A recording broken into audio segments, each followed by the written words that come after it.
everybody, it's Kyra from BodyCandy.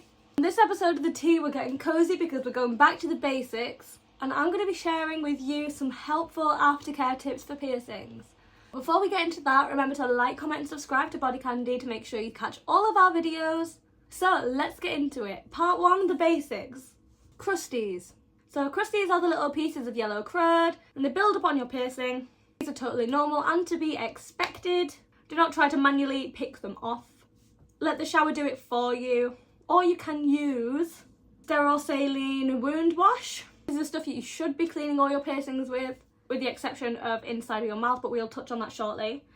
At BodyCandy we have our own saline solution. Do not use contact lens solution, antibacterial ointments or anything with harsh chemicals. If you do not have sterile saline on you, you can use the running water in your shower. Use clean hands to keep your piercing clean. This is just in the meantime until you get some saline.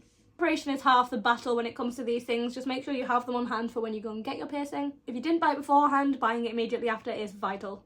Your piercer probably sells it, but if they don't remember, we do too. So on to part 2 now, oral piercings. So this is one that I can definitely vouch for as I've had quite a lot of oral piercings. Oral hygiene is super important when you're healing these piercings. However, it is also very important to be gentle and not to overdo it at all. For example, alcohol-based antibacterial mouthwash, that is overdoing it. It is very important you do not disturb the really delicate microbiome in your mouth. It can cause an infection called thrush. If you have to mouthwash with an oral piercing, make sure it is non-alcoholic mouthwash and that will do just fine. Otherwise, swish clean water after you put anything in your mouth. So that includes foods, drinks, cigarettes, etc. But speaking of cigarettes, if you smoke or vape, you might want to consider giving it up for a time.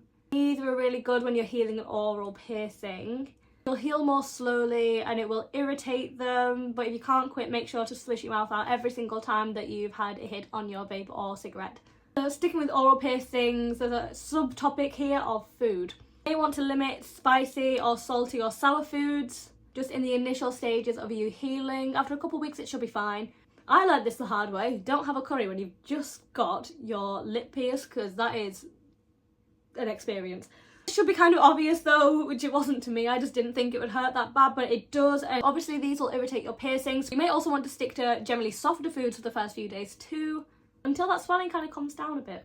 You also might want to avoid foods that's super hot temperature wise during this phase, and don't forget to swish afterwards. Don't play with the jewellery. This is more of a reminder than a tip, as you already know this, but playing with the jewellery as much as you want to, it will lead to longer healing times and possible issues with your piercing if you overdo it.